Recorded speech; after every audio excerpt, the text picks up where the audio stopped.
What is up, fantasy endgame community? I'm Pierre. With me as always is Chris. We're here to talk about rookies for the 2022 NFL season. Look, the draft is coming up. Dynasty owners, you need to get to know these guys before your rookie draft. And if you don't play Dynasty and you're just in a redraft league, you want to know which rookies you can count on. We're going to give you some of the guys right now that we love, even before we know where they're going to land in the NFL draft. All right, Chris, hit me up with your first rookie. Well, my favorite rookie wide receiver in this draft, and maybe my favorite rookie offensive skill player in this entire draft, is Chris Olave, even though I do not like the Ohio State Buckeyes. I love this player. He's the kind of receiver that I really like. You know which kind of receiver that is? One who can run every single route on the tree at an elite level and get open no matter what. Because those type of players can succeed anywhere in any situation. Who are some of the best route runners in the NFL today? Devontae Adams, Justin Jefferson, Stephon Diggs. It doesn't matter what team you put them on, what situation you put them with, what quarterback you give them. They're going to get open and they're going to succeed. And especially in today's, NFL, where it's way less physical in the secondary, you don't need to be a big, DK Metcalf type of guy to succeed anymore. And it's not that Olave is necessarily small. He's fine. He's an okay size for a wide receiver, and he's got the speed. But that route running ability, he's by far the best route runner in this entire class. And like I said, I think that at the NFL level, you can always succeed no matter what, no matter where you get drafted. He's probably not going to be the top wide receiver taken. May not even be one of the top 5 wide receivers. I'm not really sure. But I think wherever he lands, he's going to absolutely crush it. He's going to be one of the best rookie wide receivers this year and going forward. Absolutely love him. Can't wait to see where he lands on draft day. He's getting a lot of buzz now as we lead up to the NFL draft, so he might go higher than people even expect. Now, I'm no Buckeye fan either, for sure. I think Garrett Wilson, though, might be the top receiver taken. He's probably my wide receiver 1, but I'm going to talk about the guy who's right behind him, and that is Treylon Burks. Now, look, Burks is kind of going the other way. A lot of people had him as the number 1 receiver throughout the college season. And now all of a sudden lately, we're hearing all these doubts about him, all these concerns, all these things about his speed and, his route running, and all these different questions are popping up. And that didn't happen until after the NFL Combine. Because what happened? He didn't run under a 4.4. Well, guess what?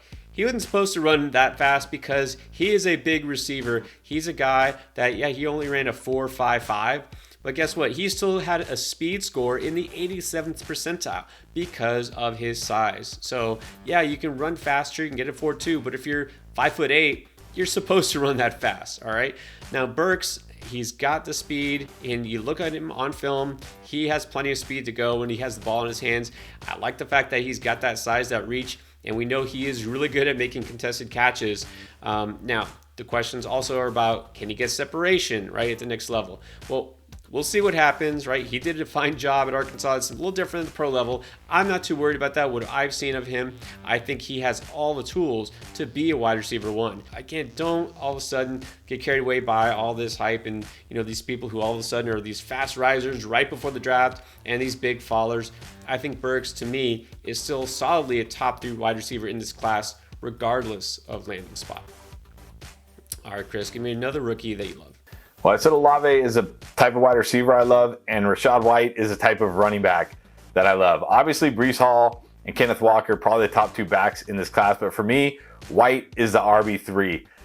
First of all, I love my pass-catching running backs, and he was incredible as a pass-catching running back. He had over 20% of his team's receptions and over 19% of his team's receiving yards as a running back. That's pretty incredible right there. But he also handled, a 3 down, every down type of role, and he's built to handle a 3 down, every down type of role. He's 6 foot, he's 214 pounds. He's not one of these small little satellite pass catching backs that we're used to who can only really be a pass catching back in the NFL. This guy can be a 3 down back in the NFL. Now, I will say there are question marks about his pass blocking, which could hurt him at the next level. But we've seen guys work on that and improve on that. And if he lands in a spot for a team that badly needs a running back, maybe not the best situation, but a team that really needs a running back, like say Houston, where he can absolutely be an every down guy, I think he's going to be a great value in fantasy football. So again, a guy who we know can catch the ball, can run the ball, can play every single down, can handle the pounding of an every down running back. And people aren't really talking about this guy because it's all Breece Hall, Kenneth Walker, and Isaiah Spiller, who I don't think is very good at all. But to me, White is my RB3. I can't wait to see where he lands. If he lands in a good spot where he can be the guy, I mean, absolutely, he can have a fantasy impact from day one. Agree with that. Like, it's hard to really project running back without knowing where they're going to go, but you want that guy who can do it all regardless of being dependent on the offensive line and things like that. So that's definitely a solid pick, and I actually agree with you about Spiller. I'm going to go with one more receiver, and this is a guy who is creeping up because of, yes, amazing combine performance, but if you look at the film, and this guy didn't get a lot of buzz because he didn't go to a Power 5 school, and that is Christian Watson. So this guy is, as you can tell, if you've ever seen him do anything, an athletic freak. So I talked about the speed score. Again, that combines not just how fast you run, but also relative to your size. So how about 99th percentile? That sound pretty good? That's what Watson did. Ran sub 4.4, and he is 6'4". This is a guy who is an absolute stud, almost DK Metcalf-esque. Nobody's quite to that level, but again, you don't need to do that. But good thing is he isn't just fast and strong. He also knows how to catch and run routes and get open deep. Now, obviously, didn't go against like SEC competition. It's not a prerequisite to be successful in the NFL, right? We've seen a lot of those Alabama and Georgia receivers flop in the pros, and we've seen a lot of small school guys thrive. So not concerned about that. Also like the fact that if you think about it, he's not going to be one of the first receivers taken off the board. Guys we've already mentioned probably go first. He's probably going to go later and probably going to go to a team that isn't in need of a receiver to plug and play. So instead of landing a team like Detroit, which is not ideal, he's probably going to go to a team which I've seen mocked several times. It's not just me, right? Some of these professional mock drafts have Kansas City taking Christian Watson because they could use another receiver to replace Tyreek Hill. How would you feel about a receiver who goes to Pat Mahomes at quarterback who can run that fast? I think that's a pretty good fit. So even if he doesn't go there still, I love Watson. His potential is through the roof. So he's a guy I'm definitely going to want a lot of in rookie drafts. All right, hit me with your final rookie that you love heading into this year. Well, speaking of a wide receiver who didn't play in a Power 5 conference, didn't play against elite competition, and that's Sky Moore.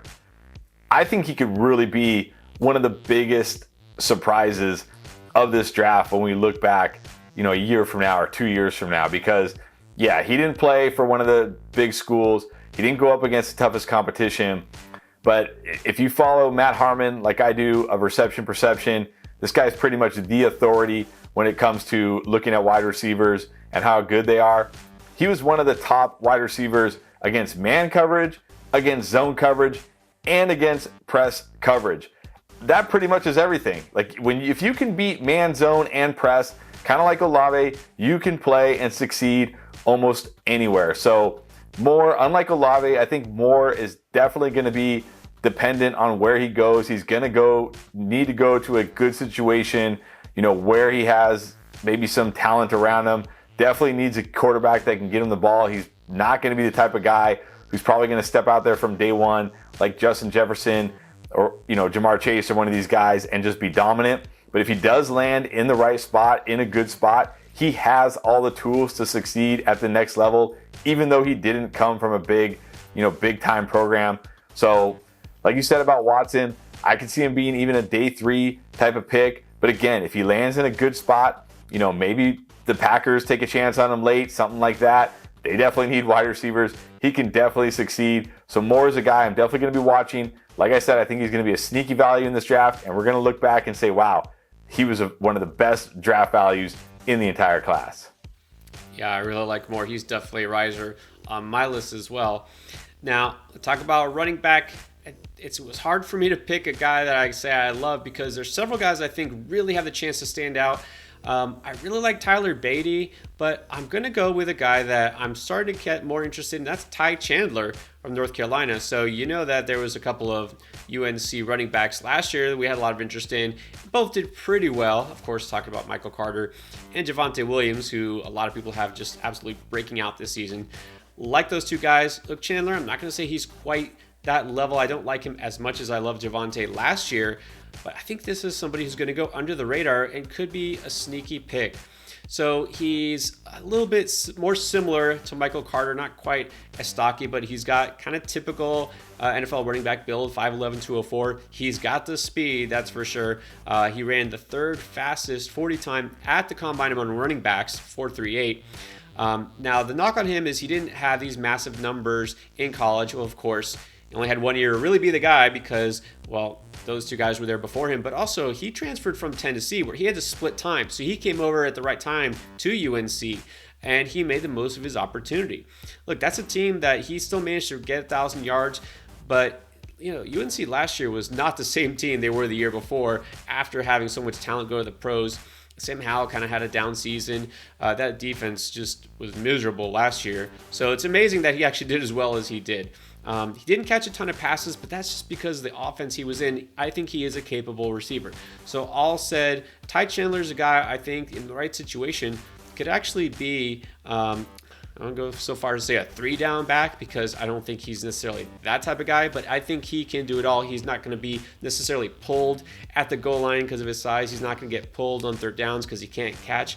I think he can kind of do it all. So I'm going to see where he goes. I'm hoping it's day 2.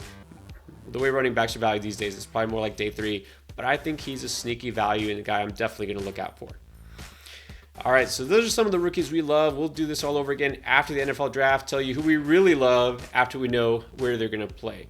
Stay with us all off season. We're here to help you in fantasy, dynasty, best ball, redraft, whatever it is, we got you covered. All right, thanks for watching.